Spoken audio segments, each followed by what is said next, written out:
Olá, bem-vindo ao panorama de mercado do mês de abril de 2022. Pois é, já encerramos o primeiro trimestre do ano. Vamos iniciar o segundo trimestre agora de um ano bastante volátil que começou com guerra, com fim de pandemia, juros subindo, bolsa subindo. O mês de março realmente foi bastante movimentado e o mês de abril promete seguir o mesmo caminho. Então vamos já dar início à nossa apresentação. E sobre o mercado, nós vamos falar um pouco sobre o mundo, o que mais tem de importante no mundo agora para o mês de abril, sobre o Brasil e as perspectivas futuras.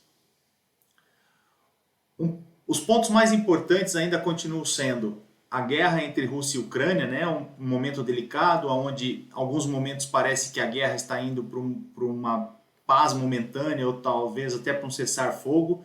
E de repente a gente é surpreendido com algumas notícias dizendo que novos crimes de guerra estão sendo cometidos, que há um massacre, que ainda há muito conflito, muitas bombas. Isso é muito ruim, principalmente do ponto de vista humano, né? A gente não deveria estar passando por guerra no pleno século XXI, mas também para os nossos investimentos. Porque se a guerra continuar piorando, ou se ela se intensificar, ou se ela prolongar por mais tempo, certamente os efeitos inflacionários vão surgir e isso tende a colocar mais pressão em cima da nossa taxa Selic e, consequentemente, dos custos de oportunidade, podendo afetar, inclusive, a Bolsa de Valores. O aumento dos juros americanos também vai ter um impacto se a guerra continuar ou se a guerra tiver um período pior, né? Se ela piorar, consequentemente também o aumento dos juros americanos tende a ser maior e com o aumento dos juros americanos existe por lá um receio muito grande de que haja uma recessão. Nós vamos falar um pouquinho mais sobre isso também. Atividade econômica na China com novos estímulos, a gente sempre precisa ficar muito atento à China, porque qualquer movimento que eles fazem lá afeta diretamente o Brasil, lembrando que a China é nosso maior parceiro comercial. E a China está com uma meta de crescer esse ano 5,5%. Então eles vão incentivar a economia deles para que consigam manter esse crescimento. E sempre que o Partido Chinês coloca uma meta de crescimento para o ano, nos últimos anos, a maioria deles, eles acertaram. Eles conseguiram atingir a meta. Então, 5,5% de crescimento não é desprezível e isso é muito bom para a economia brasileira. Eu vou deixar aqui para vocês esse texto, não vou ler ele inteiro, mas aqui simplesmente é um texto que está falando bastante sobre a... Desculpa. Esse texto está falando bastante sobre a discussão que está muito intensificada nos Estados Unidos com relação à subida de taxa de juros pelo Fed americano. Existem críticos como Bill Dudley, que é um ex-presidente do Federal Reserve, ele critica muito de que o Fed está demorando demais para aumentar os juros e com isso, quando ele começar a aumentar, certamente ele deve trazer alguma recessão. Então, é um ponto que a gente vai ter que ficar atento durante os próximos meses, porque o aumento da taxa de juros americana, ele não só impacta a atividade econômica americana, mas também impacta a nossa atividade, porque se eles aumentarem bastante os juros, automaticamente existe um maior estímulo para que se invista em moeda americana, que se invista em treasuries americanos, em renda fixa americana. Com isso, pode existir uma tendência de aumento da taxa de juros. Aqui no Brasil também, para manter o equilíbrio ou então para que a gente consiga manter os dólares no Brasil, porque senão existe sim uma grande probabilidade de que haja uma saída de capital do país para aproveitar esses treasuries americanos em caso de aumento expressivo nas taxas americanas. E aí, consequentemente, a gente teria um real mais desvalorizado e um dólar mais forte. No Brasil, a gente viu no mês de março muita volatilidade ainda na curva de juros. A renda fixa parece estar chegando agora no final do seu ciclo de alta. E a gente viu também ao longo do mês o dólar bastante depreciado em relação ao real, a gente vai falar mais sobre isso, e a renda variável do Brasil também surpreendendo positivamente com fluxo de entrada de capitais. Bom, falando um pouquinho falando um pouquinho sobre os juros e a renda fixa, né? O presidente do Banco Central, semana retrasada, deu uma declaração dizendo que o fim do ciclo da Selic está próximo e que ele acredita que os 12,75, que é o próximo aumento que vai ser feito em maio, já seria suficiente para conter a inflação atual. Entretanto, ele condiciona esse aumento de juros à escalada da guerra e também em relação ao controle da inflação, se a inflação realmente vai começar a diminuir a partir de agora. Ele já errou várias vezes quando seria o pico da inflação no Brasil. Antes ele falou que seria em novembro, depois ele falou que seria em janeiro, agora ele está falando que vai ser em abril. Vamos acompanhar, mas o fato é que o mercado dessa vez começa a precificar sim o final do aumento da taxa de juros. Então, agora pode ser um bom momento para pensar em se posicionar em pré-fixados de longo prazo, porque se a taxa de juros vai cair, a gente não vai ter oportunidade de comprar pré-fixados as taxas que nós estamos encontrando agora nas plataformas. Então, fique muito atento e caso seja seu interesse montar uma posição de longuíssimo prazo em renda fixa, talvez tenha agora uma boa oportunidade para isso, tá bom? A taxa de juros, o DI futuro, tem sempre caído. Nos últimos 4 semanas a gente está vendo o DI caindo, o DI 24. Então, esse é um grande indicativo de que o mercado já precificou em 13,46% os juros futuros em 2024, agora está precificando na casa de 11,8%. É uma queda bastante expressiva, mostrando toda a volatilidade da taxa de juros e também a crença de que o mercado acredita estar vendo o final do ciclo de alta dessa taxa de juros no Brasil. O dólar, durante o último trimestre, né, foi impressionante a queda, muito rápida, muito forte, caiu quase 19% até o final do mês de março, começou o mês de abril já caindo também.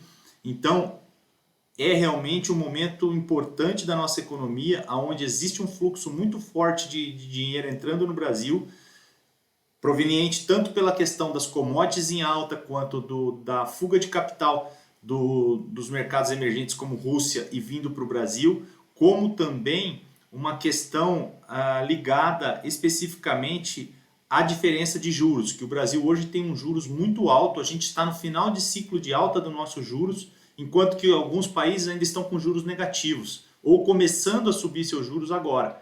Então essa diferença de taxa de juros trouxe muito interesse dos investidores estrangeiros pelo Brasil para aproveitar dessa renda fixa. Resta saber se esse fluxo vai se manter, se vai ficar estável ou se daqui a alguns meses ou algumas semanas a gente comece a perceber uma fuga de capital. Então é importante acompanhar o fluxo e analisar para poder saber até onde o dólar pode cair. Graficamente falando, o dólar ainda tem espaço para cair pelo menos até o 4,30, 4,20, mas não quer dizer que ele vai fazer isso de uma única vez e de linha reta como está acontecendo até agora, porque a queda realmente foi bastante expressiva nesse primeiro trimestre. Na renda variável, nós temos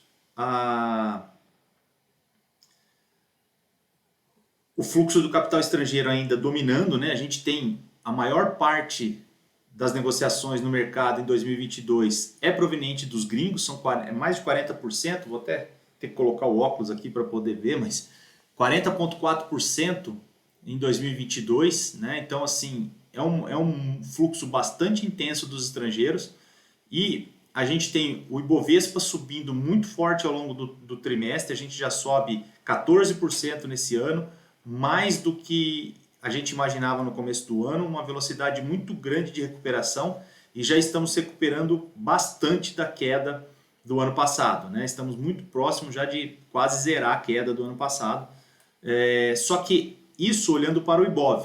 Entretanto, quando a gente olha para os outros índices do mercado, a gente percebe que a subida não é tão forte assim. A gente percebe que a gente tem uma subida menor. O Small Cap, por exemplo, que é um índice que mede as menores ações da bolsa, ações menos líquidas também de um patrimônio menor, ele subiu bem no mês de março, mas ainda não recuperou quase nada em relação ao ano passado. Então ele é um índice que ainda está para trás, assim como diversos outros setores. E a gente percebe que agora o Ibov subiu muito, né, em função da alta dos bancos e das commodities, Vale, Petrobras, né, e agora começa a haver uma migração de setores. Então a gente percebe que os bancos já não estão com a mesma força que estavam e as commodities também, e os outros setores começam a ganhar bastante força. Isso é refletido tanto pelo Small 11 como quando a gente analisa os gráficos por setor. Então, aqui nos setores do mercado, a gente consegue ver o seguinte: lá em março, quando eu fiz esse vídeo do panorama de mercado, do início de março, a gente tinha somente o setor financeiro e o setor de utilities, né, que eram os setores que estavam verdinhos aqui, que a gente via uma força de subida e uma recuperação. Enquanto que os índices de materiais básicos e o índice imobiliário estavam amarelos, quer dizer, estavam mais de lado, e os índices da indústria e os índices de construção estavam em baixa, né, quando a gente fez o vídeo lá no início de março. E quando eu olho agora esse mesmo gráfico no final do mês de abril, no início do mês de abril, a gente já nota a diferença. Quase todos os setores estão em alta, exceto o índice de materiais básicos, que ainda está de lado, amarelo, né? Os demais setores estão ganhando bastante força, inclusive o setor de construção civil e imobiliário, eles estão puxando muito fortemente nas últimas semanas, né? O que demonstra que está se espalhando por todos os outros setores essa alta do mercado, não ficando mais tão concentrado em bancos e commodities como foi até então. O que é muito bom, é uma boa notícia mostrando que os setores estão se recuperando. Por fim, né, não se trata de uma recomendação de compra, o objetivo aqui realmente não é apresentar o item para ser comprado ou não, é dando sequência naquela nossa ideia de mostrar a vocês sempre os setores que parecem estar ganhando força no mês e que podem superar o índice Bovespa. A gente monta uma carteira que, felizmente, desde que a gente começou essa brincadeira aqui de junho do ano passado até março desse ano, o desempenho da carteira montada é 18% superior ao Ibov.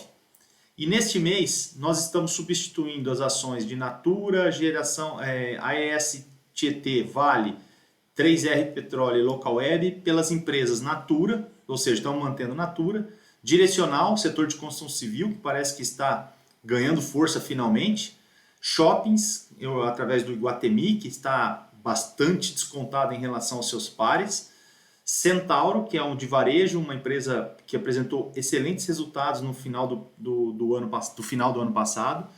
E por fim, uma empresa que é uma small cap, nova no mercado, mas que tem um potencial bastante grande dentro de um mercado que está crescendo bastante de geração eólica e solar. Então, essas são as empresas que eu selecionei para o mês de abril, que eu acredito que possam, esses setores, ter desempenhos acima do desempenho do Ibov como um todo. Tá bom?